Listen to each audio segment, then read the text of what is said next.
Hey, Atomic Church. This is Pastor Sarah and Pastor David with my husband's fake smile that I absolutely love. So I had an idea for a topic today, and I'm hoping it gets him talking a little bit more because last time he didn't say a whole lot. I'm going to first make sure it's running on our Facebook page. Just bear with me a second.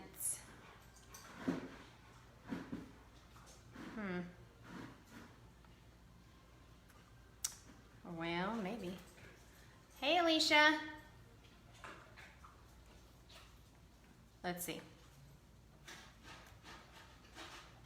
We've had some technical difficulties with Facebook in the past, so sometimes it's not that great. Okay, I think this is it.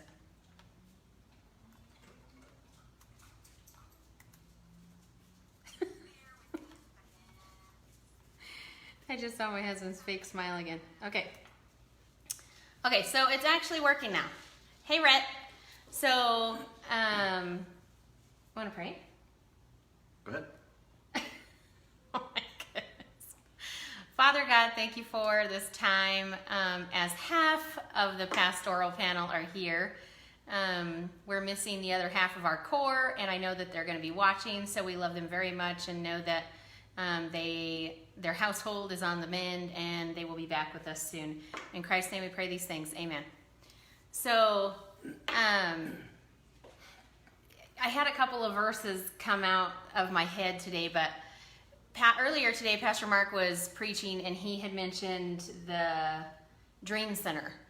It's in LA, and about how long ago?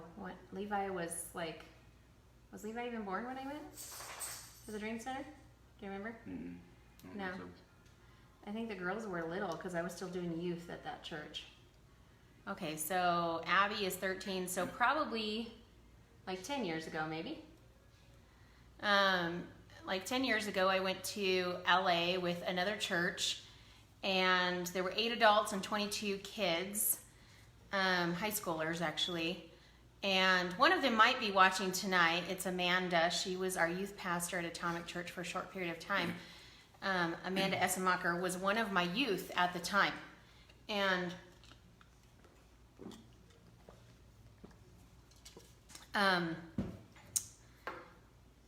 Amanda and a whole bunch of teenagers went down to LA with us, and we went to do some work on Skid Row. But while we were at the Dream Center, that place was outstanding. Pastor Mark described it a little bit this morning, but it was an old hospital, and so it was like, I think it was 12 stories tall, and each story had a different purpose. So there was like a college on one story, a women's domestic violence shelter on another story, family domestic violence shelter on another story of the hospital. There was a family unit for homeless families to get on their feet. There was a actual not hospital, but like triage kind of place for anybody that came in off the streets that needed help, or like minor kinds of things. There was a church area, and every story was something different. There was a chunk of stories, I want to say like 5, that still weren't finished, and every time they got additional funds, they finished out one of the stories of this old hospital. But it was outstanding, the work they were doing. And I remember thinking to myself, if everybody spent time doing what these people were doing, mind you, these people that were in this Dream Center, living there, running it, were ex-cons, ex-drug addicts, ex-alcoholics, homeless people. These were people that had gotten to their lowest point and needed help.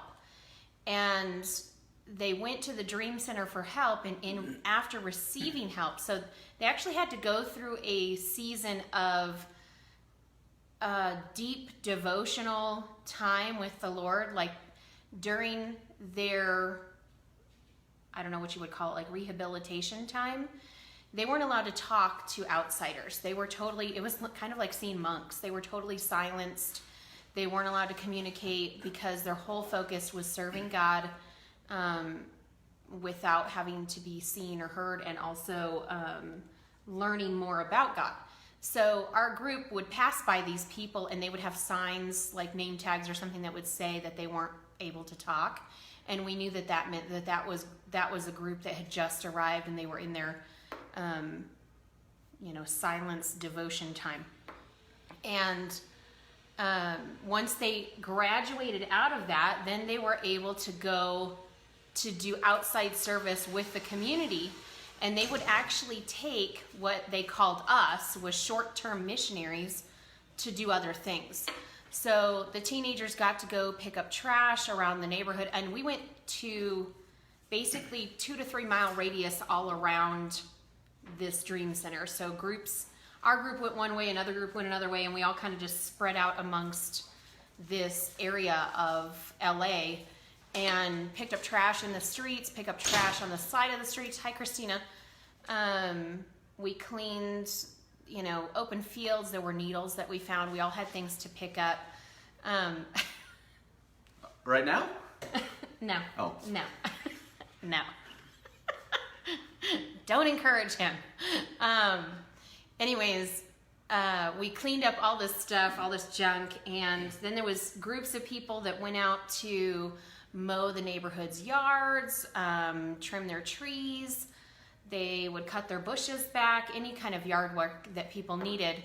There was groups that did that. And then there was also groups, and we got to be a part of this too, where they would go out and meet a big truck filled with food. And basically people knew where this truck was going to park, and they stood in line, and the short-term missionaries would hand out the different bags or baskets or boxes of food. Hi, Louise. To each person that was standing in line. So the Dream Center was outstanding just because of all the work they did. And I remember being there and thinking, I really wish that people lived like this everywhere, that they weren't concerned about who saw them, who noticed, who paid attention to what they did. They just served. And it made me think about how we are to be around others. And I wanted to ask you, have you ever had anybody just serve you like they weren't expecting anything in return? All the time. Like what? People at our church, all the time. Tell me some stuff. For example, this past week, somebody brought us some food.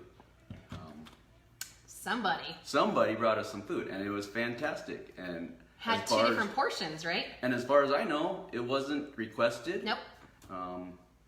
I heard the doorbell ring 3 times. Go outside and there's 3 bags of food. Mm-hmm. I go farther out to see who it is. I wave and ate some yummy food. And you got a portion that was smothered in onions. Very good. And I got a portion with 0 onions. I mean, they totally blessed us with what we love, mm-hmm. right? And the way to your heart is food anyways. Oh, yeah. Yeah. A lot of guys' hearts. Yeah. Hi, Bobby. What else have you seen? Just all the time at our church. There's people all the time willing to go out above and beyond just to help you out. Mm-hmm. Our patio. Yeah. Right? I mean, we talked about it a little bit, tried to figure out what we were going to do, and Pastor Mark's like, hey, let's do this. Yeah. And had some guys come over and help. Mark supervised.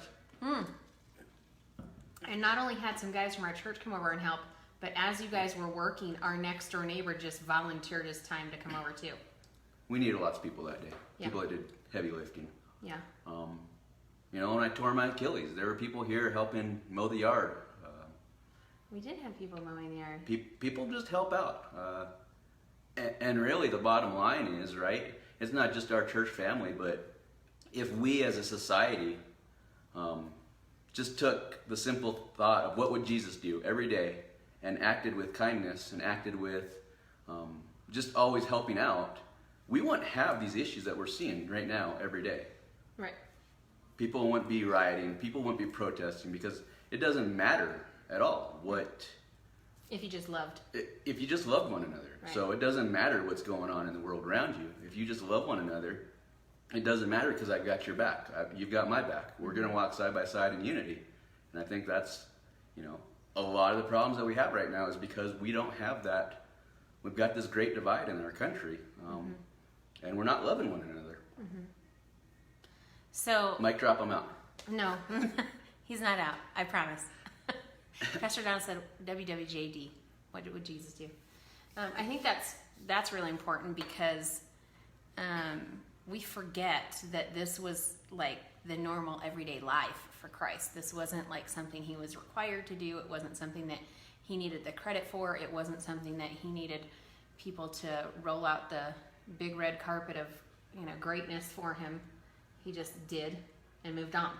Did and moved on. I've seen a lot of things when I was on bed rest, people were bringing food over when, we had all the issues with, when I was on bed rest with Abby, people were bringing food over, and we weren't a part of Atomic at the time. Oh, I'm sorry. Pastor Mark was commenting. That's not Pastor. I'm not giving Pastor Donna credit. That was Pastor Mark. Anyways,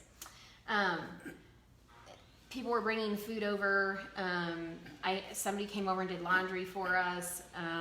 Somebody came over and cleaned the house a couple of times while I was on bed rest. And then when I had my knee surgery, people were constantly rotating food to our house to help us.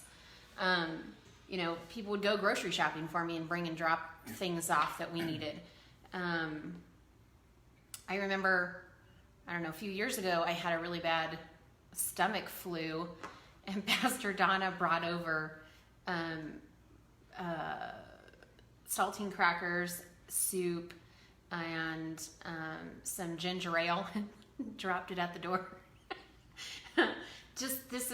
It's not, we weren't asking, we weren't trying to get a handout, we weren't doing it, they were just loving,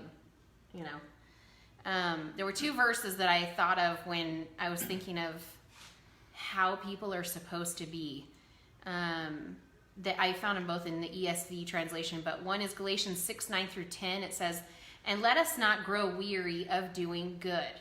Let us not grow weary of doing good. Meaning, you should continuously be loving on people and not be like, I know that was a little over-exaggerated, but that's sometimes how I feel when I see people who are upset that they have to pitch in again. And let us not grow weary of doing good, for in due season we will reap if we do not give up. So then, as we have opportunity, let us do good to everyone, and especially to those who are of the household of faith. That's Galatians 6:9-10. And then 1 Thessalonians 5:11 says, "Therefore encourage one another and build one another up, just as you are doing." 1 Thessalonians 5:11. Anyways, I was thinking about some things. The reason I really felt like I wanted to talk about kindness is because, like Pastor David was saying, we've had a lot of very negative things happen in our world recently. Even just the choices people make. Choose to go out, choose not to go out. Choose to wear a mask, choose not to wear a mask. Choose to be around people, choose not to be around people. Choose to say something, choose not to say something. And there are just people that no matter what version of that response you choose to have the desire to tear you down. If you choose to go out, you're getting yelled at because you go out. If you choose to stay in, you're getting yelled at because you stayed in. And I just feel like, there's way too much negativity in our world. There's way too much discouragement and tearing down and not supporting one another. And I really wanted to challenge anyone who's listening, whether it's our church or just, people that we all know that have connected with us. I really want to challenge anybody who's listening to be kind. And I don't mean, just smiling at somebody. I mean actively going out and doing something for someone. If you notice that somebody's got weeds in their yard, go pull their weeds. I forgot to turn that off. Sorry. I totally forgot to do my little do not interrupt, because that's how life is. Anyways, if you notice somebody's got weeds in their yard and they're your neighbor, go pull their weeds. If you notice that, somebody is sick, go give them a meal. Just recently, because of what has occurred, one of our church members went and gave Pastor Mark and Pastor Donna a meal like 3 days ago. And then just today, another couple went and brought them another meal. That is, like Pastor Mark said, love is an action. That's an action. You're physically doing something. Earlier today, I drove over to one of our ladies in our church and I brought her a ginormous bouquet of flowers just because this morning I woke up and this particular lady was on my heart. And as I was talking to Maddie, the Holy Spirit's like, she needs flowers.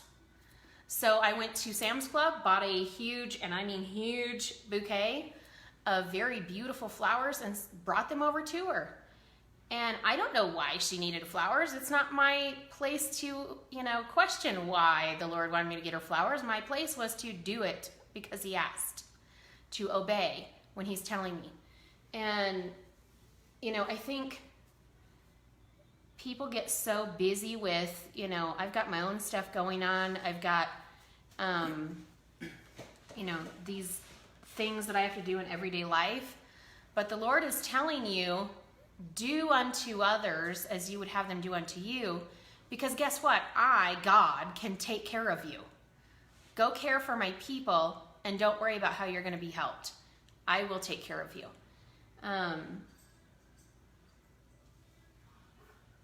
Yeah, that's what I was thinking. So I really wanted to challenge everybody to do something. Go out and do something for somebody. If you can't physically leave your home because of a health issue, then call somebody and pray for them over the phone. Don't just tell somebody you're going to pray for them. When somebody texts me and say that, can I have a prayer request or can you pray for this? I don't tell them, yes, I'll pray for it. What I do is I either text a prayer or I call them and pray right on the phone. Because I think it's important to show them that you're willing to put that into action and they actually notice that, as opposed to just saying you will. Because, will you? Do they know that? So if you're not physically able to go out of your house for health reasons, then call somebody who God lays on your heart and pray for them, whatever it is that they need, over the phone.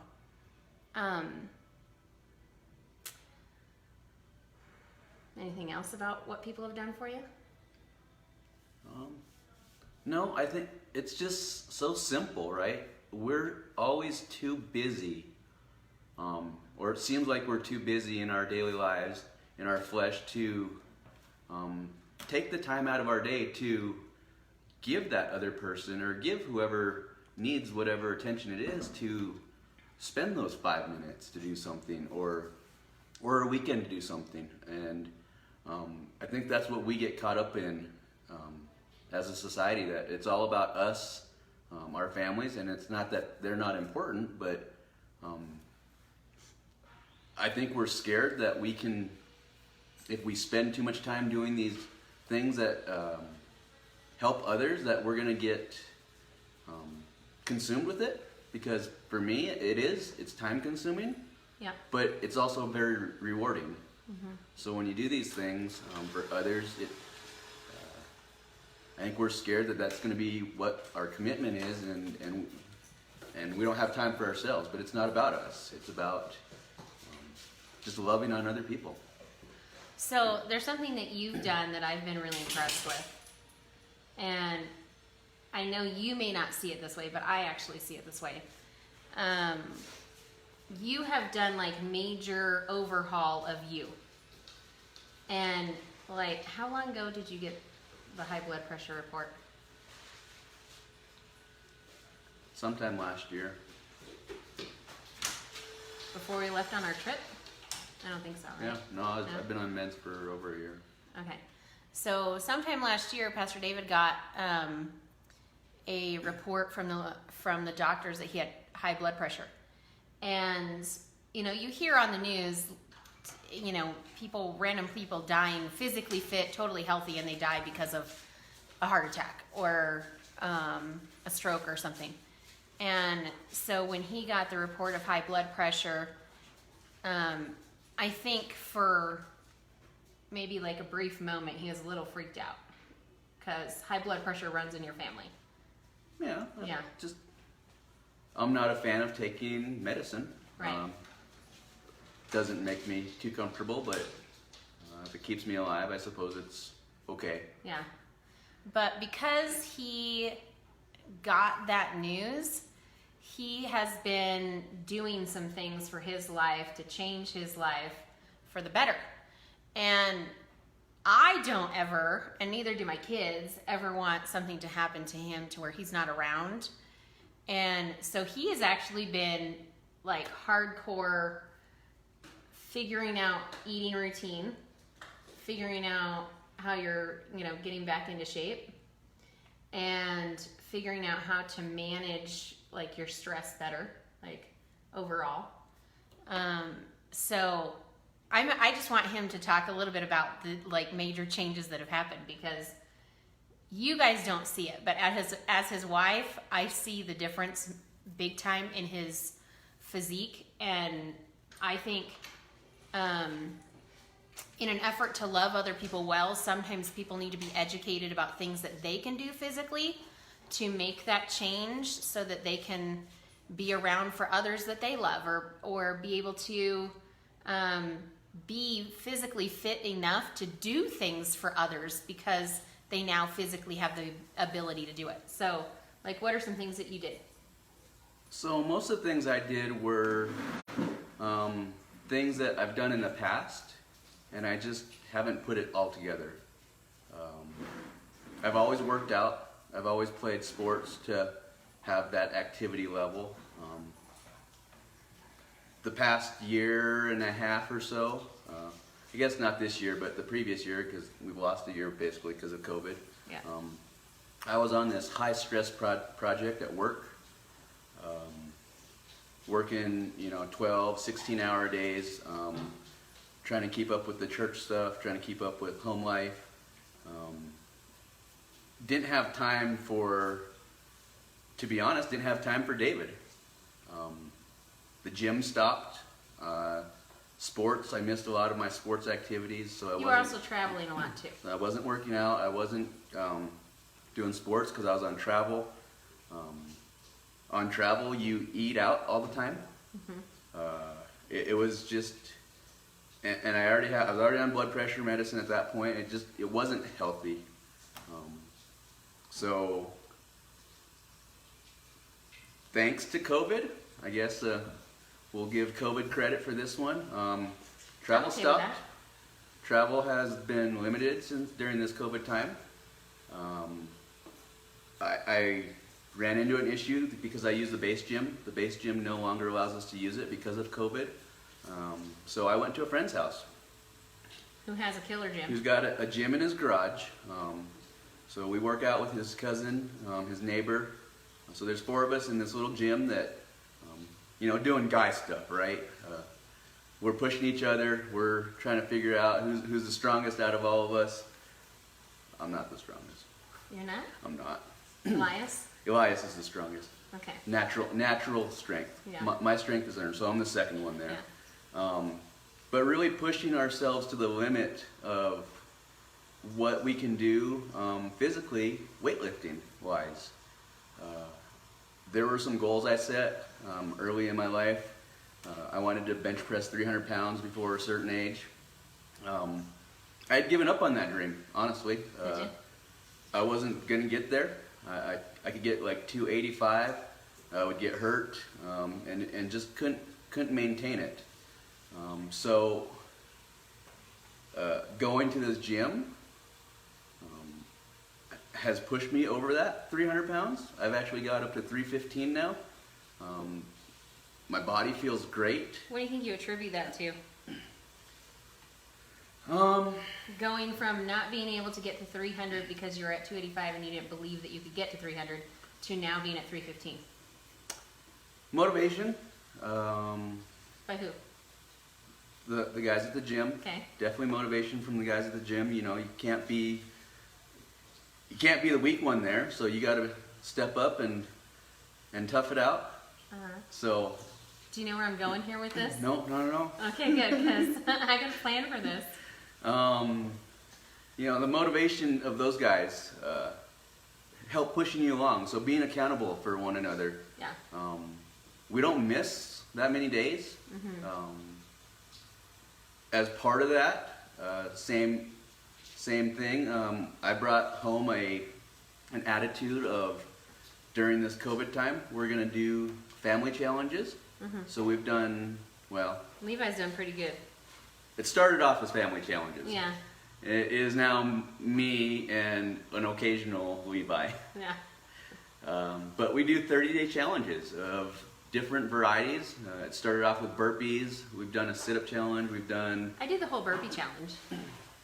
I did old lady version of burpees, just so you know, because my knees cannot handle the up and down, so it was like kind of slanted and up. Old lady burpees. I got it.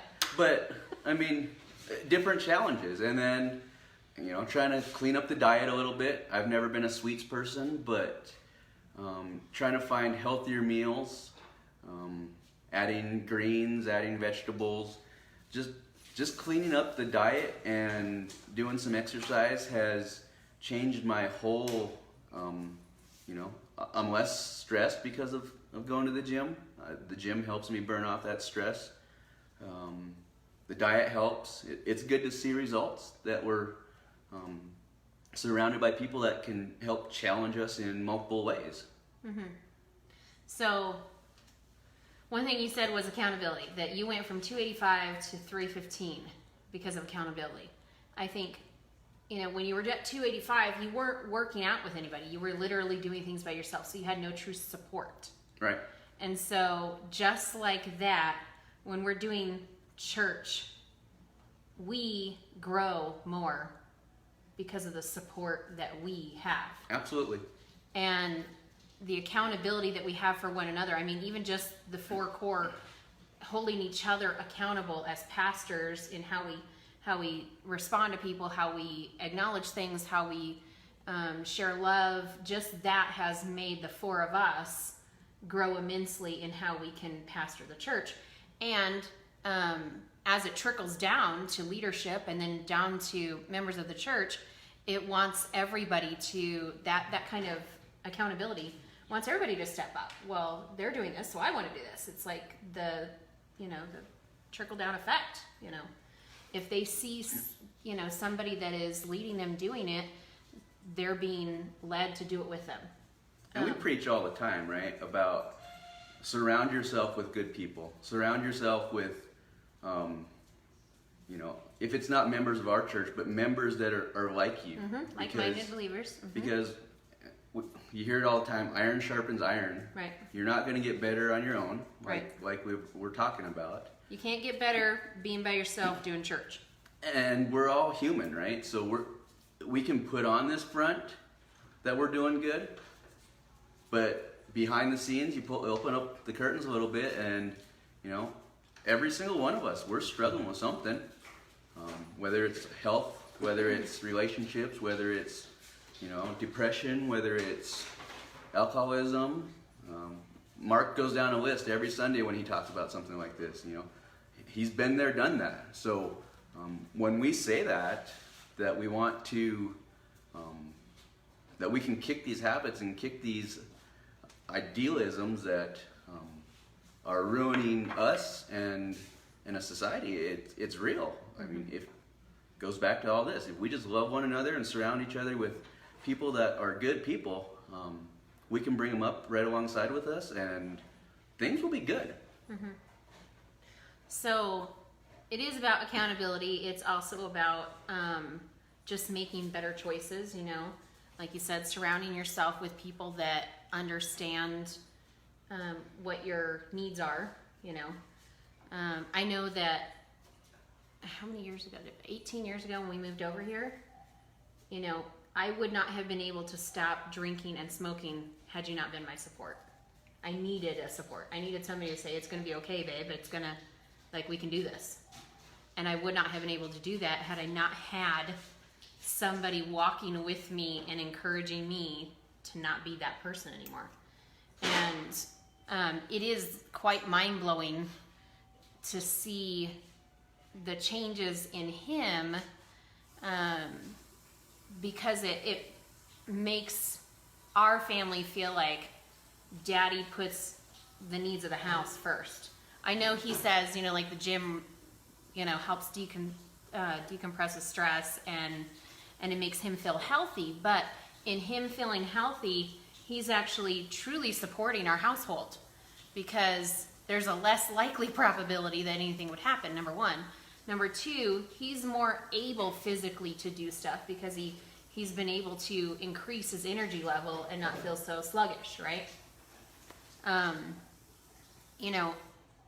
You made a lot of changes over this period of time of being stuck at home. And, at first we thought being stuck at home was kind of like, just drudging, couldn't stand it.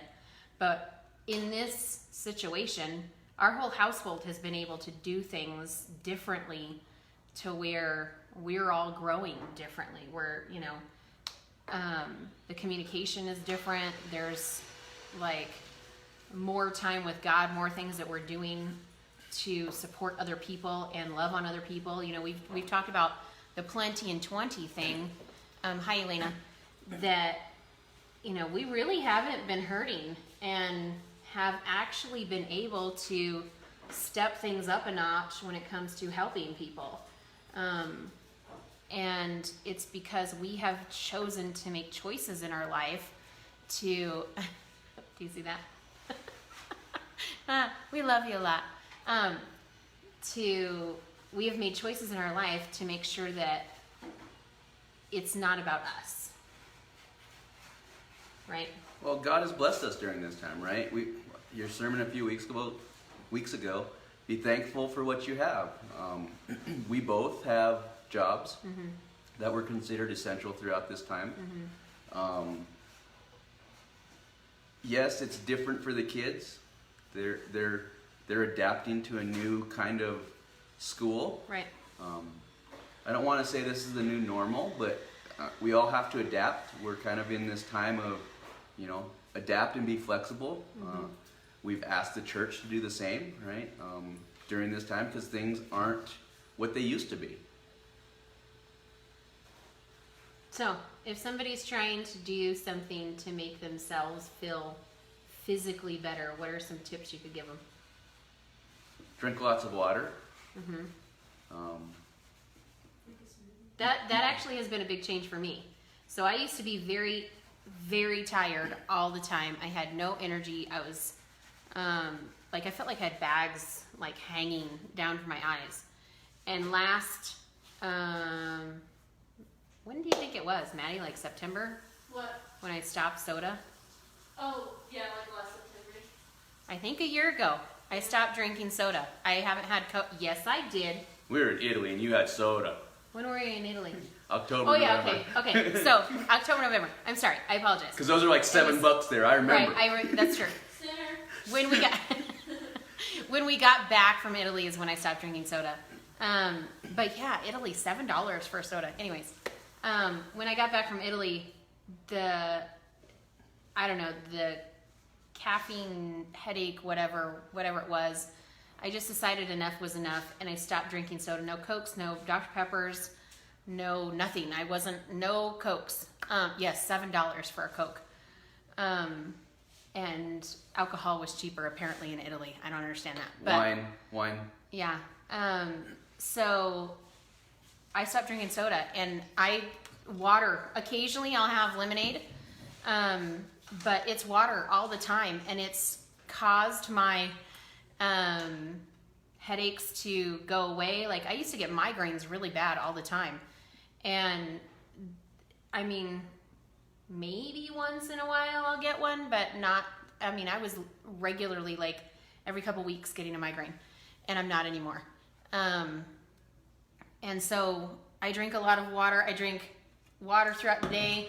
Before bed, Hattie brings me a hot cup of water so I can kind of like tea version without the tea. I really like it, actually. It's kind of weird. And And so that actually has been a big deal for me, just in my energy level, not having the soda to make me feel dragged down is water. So I agree with that. What else?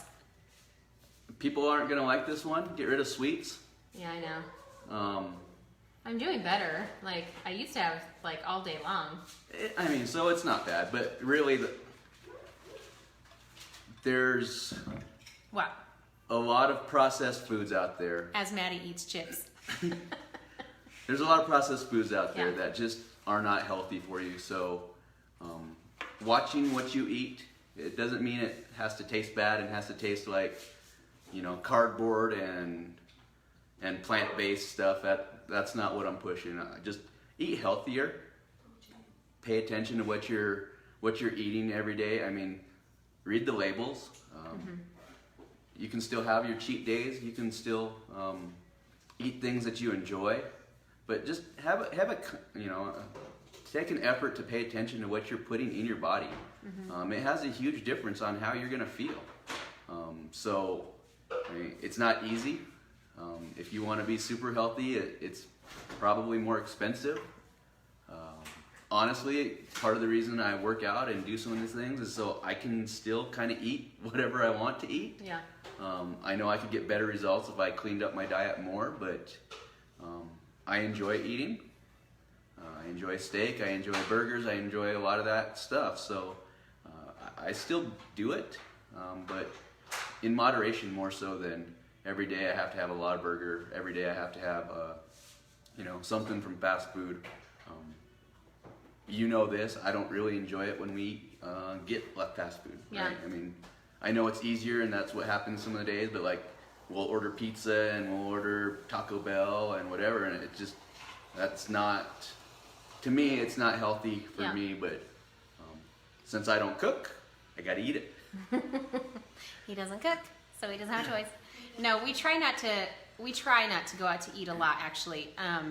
Maybe once a week we go out to eat, and it just happens to be like either whatever it was that we were trying to thaw, like chicken, wasn't defrosted in time. Or like I know last week, I think, the patient that I had at my work didn't happen the way it was supposed to, and so it messed up my whole schedule, and so I didn't get the opportunity to get home and cook. So that was an eat out. Just happened that way. We don't really have, if we had the stuff, it would be easy, but I used to have the time to do freezer meals. Like I would prepare everything ahead of time and freeze them, and that way if there was a day like this, I could literally, tell somebody, take it out of the freezer, put it in the oven. And it was cooking while I was dealing with whatever the patient's issues were. But we don't have that anymore. I will say, one thing that has also helped me get through my day better, because I used to about like 2-3 o'clock in the afternoon, I would hit like that wall of exhaustion. And I used to, or our household used to, have pancakes, waffles, cereal almost every single breakfast. Like our house loves breakfast, but almost every single breakfast it was pancakes, waffles, cereal, biscuits and gravy. But we actually now have more eggs and bacon and sausage days, more protein days than we do those things. We still have our pancake day, we still have a biscuit and gravy day, but the majority of the days are the higher protein days. And I actually almost never have cereal anymore, because I've noticed that when the occasion happens that I have cereal, I am starving like an hour later. And I know that's because cereal is just empty carbs. It's just junk, and it doesn't do anything to give you the energy or fill you up. And so after an hour of eating, you're starving again. So it's pretty rare. Maybe once a month I'll eat cereal for breakfast. I can't even tell you the last time I had a bowl of cereal. Yeah. It's been that long. And you used to eat healthier cereal. You used to eat like Wheaties and Bran stuff. Yeah, too much sugar. That's just the stuff that I'm not into anymore. Mm-hmm. Yeah. What else? All right. Take a walk with the kids. Get out a couple times a week. Mm-hmm. Just walk around.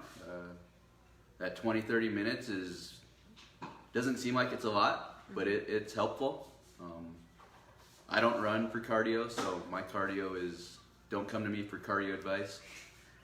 I'm not very good at it, but you know, it's just doing the small things that don't take a lot of time, but even if you take that time for you, is still going to help you in the long term. One thing I used to love to do was go to the gym. I didn't do the same type of gym that he did. We would go, if he went with me, we would go and we kind of separate because I like cardio. And so I would do the treadmill or bikes, and then I would do weightlifting a lot. I did a lot of my cardio through what are the things that you do? Circuit training. Through the circuit training, and then just individual weightlifting kinds of things. But his was strictly weightlifting. His was strictly bodybuilding. And so we would kind of separate and meet up afterwards, but we were still in the same area, obviously, because we were in the gym. Unfortunately, though, gyms require you to wear masks, and I have a hard time breathing while exercising wearing masks, so it's on hold for a while. But it is something that actually makes my body feel better, and I have longer endurance when I have done the gym. Anything else? No.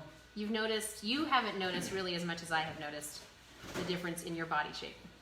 No, I don't see the difference. I guess added to that, there's 3 pillars, right? So nutrition, the exercise, and then make sure you're getting enough sleep. Yeah. It's been kind of nice with working from home. Because you've gotten a lot of sleep. I can kind of sleep in the mornings now. I can roll out of bed and go log onto my computer, and I'm at work already. So that saves a good hour of the day getting ready and driving to work. Breakfast I can eat while we're having meetings. So getting that extra sleep has also helped, for sure. Yeah. But you don't notice anything physical. However, everybody else does. Like, the only thing you actually have noticed is that your shirts don't fit as well as they used to. So when we came back from Italy, I noticed in my own face, I had some extra fat in my face. Mind you, though, while we were in Italy, so he was in Italy before I was. How many weeks? 3 weeks? 3 weeks. He was in Italy for 3 weeks before I was in Italy. I came for a week at the end. And he spent 3 weeks. Pasta, pizza, pasta, pizza, pasta, pizza, pasta, pizza. Good pasta and pizza. Oh yeah, very good. It's not like US. We don't make it right, just so you know. US does not make Italian food right. But very good, but it's still carbs. And so that's what he was eating when we were over there, and so, or prior to me going over there. And then when I went over there, we were still pasta, pizza, pasta, pizza. So he did notice, we were looking at pictures, he did notice the fat in his cheeks. Pasta cheeks. That is very true. Yes. I did put on weight there. I gained about 10 pounds. I got back, started working out a little bit. I've only lost 5 of those pounds, so for you to say that I've changed in physique, it must be a good change, because I've only lost truly 5 pounds. But you lost 5 pounds. However, you actually lost a lot of weight and gained muscle. So it only looks like you lost 5 pounds. Yeah, I'm not sure. Hard to tell. I can tell. Obviously, if you go to a doctor, they go by tell. the BMI. Don't ever go by the BMI. But like, I go by percent body fat is what I would do as my factor. Haven't been able to verify what that is, so I don't have a good gauge on the actual numbers on that. Okay. So obviously you all know, those who are watching very much know how much I love my husband, and I adore the way he looks, but mama likey. So I see the difference. Let me just say, I see the difference. Settle down. I know. I'm settling down. Did Pastor Mark tell you Yeah, something? no, well, Pastor Mark did, I think. Probably. But I really wanted to point that out because, I started this really just talking about how we're to be kind for others, and this to me is a great way that Pastor David is showing kindness to us, because there's not that concern really of his health. And statistically, and this I'm not in any way having any fear of any of this, but statistically, men have a harder time with their health than women do because of high blood pressure, because of heart conditions, because of heart disease. And so for our household, just him making those changes was a good kindness for us. And I appreciated the fact that he was willing to do that for us, because it even though, like I said, even though he felt like he was doing that, you know, to de-stress and to feel better, it actually played out that it helped our whole household. Levi loves his time with Daddy, that guy time of feeling like a dude. I mean, I'm telling you, my son will come up to me and he'll go, what does he do? What does he do with his arms? What does he do with his arms? Just fighting. Shows me his guns. Okay. Yeah. You want to show? I don't want to make Pastor Mark jealous. Okay. Well, we won't make Pastor Mark jealous. Anyways, Levi will come up to me and he'll put his arms up and he's like, Mom, check out my guns. And he's got these little muscles and they're so cute, but he is so excited because this is something him and Dad have done together.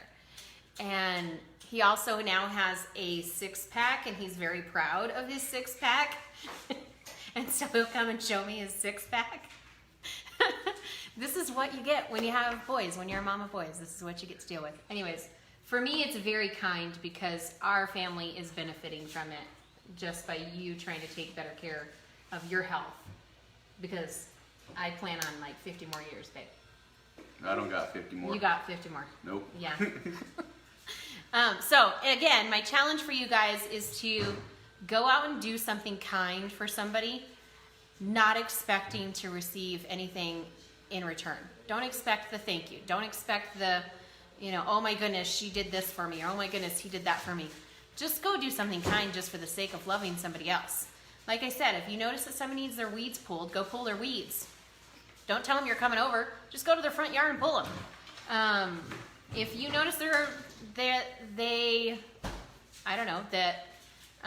they've been struggling, mail them some money. How obnoxious and outrageous would that be if somebody received a check for money to pay bills and they didn't even expect it? This is what I'm talking about when I say do things for others. Do something that's so out there that it can only be explained by the love of God. What you think? Yep. So that's my challenge.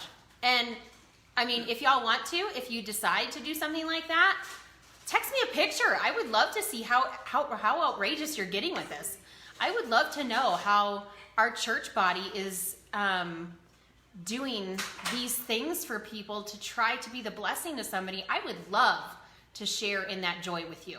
So if you decide to do something like that, text me a picture, send me a note. Let me hear all about it, because I think it's great when our church body is reaching out to do something different for somebody else. You got anything else you want to say? No. Okay, well, I think we're going to stop, because let me just first say, even though we're doing the pastoral panel, life is still going on at our house. So far in this, like, 40 minutes, we have had dogs eating dinner. We've had people cleaning paintbrushes and paint stuff. We've had people coming in and out of the back door. And now we're going to get ready to have some smoothie noise in the background. So it's probably a good time to stop, because that's going to be obnoxiously loud. It's already starting. Smoothies are a good way to get healthy food and still taste great.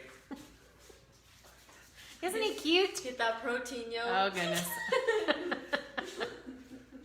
We love you all. Have a great night. I hope you enjoyed it. Please go out and do some random acts of kindness to others. Bye. Bye-bye.